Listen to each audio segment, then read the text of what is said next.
guys, naglo-loading na po sa Binibining, Batangas papunta sa San Agustin. Pasensya na po kayo sa aking boses at ngayon lang po ako mag-voice over dito sa aking YouTube channel. Ngayon lang po ang routine ni Binibining, Batangas. Ang biyahe niya po ay every other day. Bukas nasa San Agustin siya, at sa isang araw naman ay di pabalik naman siya dito. So at ang oras ng alis niya is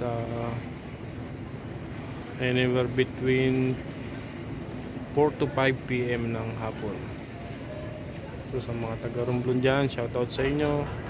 Sa mga taga Lucena, shoutout kay Master ng Binibining, Batangas, sa mga crew at sa lahat ng nangasiwa ng barkong ito.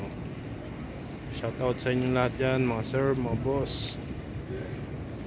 Yan, at ingat po lagi sa biyahe. Okay, maraming salamat po.